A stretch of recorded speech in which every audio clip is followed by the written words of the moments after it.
और उनका वहां पर प्रसाद बनाया, क्योंकि कहते हैं कि जैसा देश वैसा ही भेष। आज भी भैया इस मैया के नाम पर लाखों बकरों को काट देते हैं हिंदुस्तान में।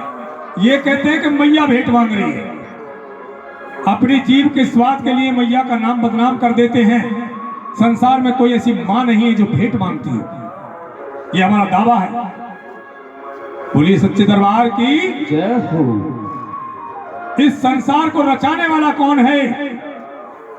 इस संसार को रचाते हैं ब्रह्मा जी, पालन करते हैं विष्णु भगवान और संहार करते हैं भोलेनाथ, जिनका नाम रख दिया भोलेनाथ। ये सारे संसार का संहार करते हैं। भक्त कहते हैं फिर ये मैया क्या करती है? ये मैया तो झोली भरती है, प्राणों को बचाती है, मरते में जान डाल देती है माता रानी। और इसकी बात को भगवान भी नहीं टाल सकता। इसकी तो क्या, अपनी माँ की भी अगर दुआ ले ली किसी ने, कहते हैं ना कि माँ की दुआ कभी खाली नहीं जाती, और ये भगवान से भी टाली नहीं जाती। बोलो सच्चे दरबार। आवाज लगाई जाती है भैया, वो जो मीट का प्रसाद रखा लेकर के आओ दरबार में। जैसे ही मछली के मीट का नाम लिया तो राजा पीछे बैठे थे, उनके दोनों कान खड़े हो गए।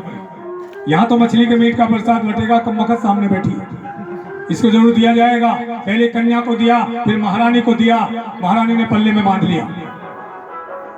संगत कहने लगी, महारानी जी अगर आपको प्रसाद नहीं खाना था तो यहाँ नहीं आना था आपको। महारानी कहने लगी, रे भक्तों को खाऊंगी क्यों नहीं, प्रसाद दोगे तभी तो खाऊंगी। सब कहने लगे, अभी तो दिया आपको। देखो भक्तों, ये तो मैंने राजा के लिए बांधा भैया। अब राजा पीछे बैठे सुन रहे थे, ये तो बहुत ही बढ़िया कर लिया इसने, कम वक्त अपना ईमान खराब करने को यहाँ बैठ गया करके, और साथ में मेरे लिए भी बांध लिया। और भैया बात भी सही है, एक से हो जाएंगे दोनों। बोलो सच्चे दरबार। प्रसाद बंटता जा रहा था, राजा ने सोचा अगर यहां आ गया तो लेना पड़ेगा, इसलिए राजा वहां से खिसक लिए, जा करके रास्ते में खड़े हो गए।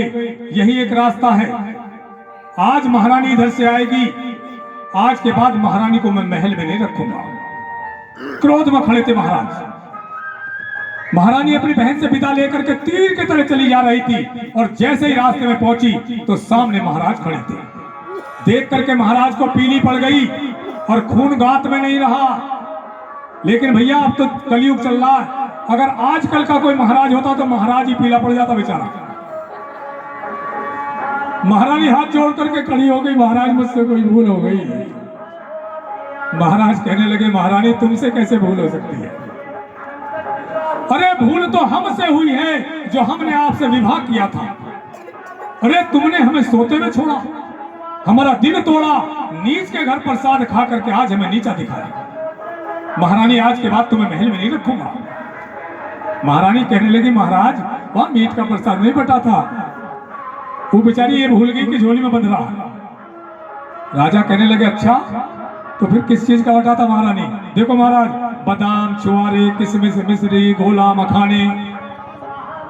अब राजा को और क्रोध आ गया। जीवन में महारानी कभी झूठ नहीं बोली, कमबख्त क्या होगा ऐसे, और झोली को पकड़ने लगे तो क्या होता है? बोलो सच्चे दरबार की।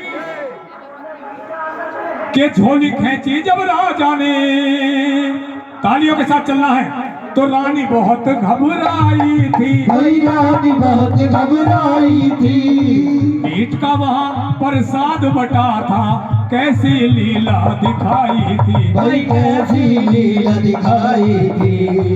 बादाम, छुआरे, किशमिश, मिश्री, सारी मेवा पाई थी, भाई सारी मेवा पाई थी।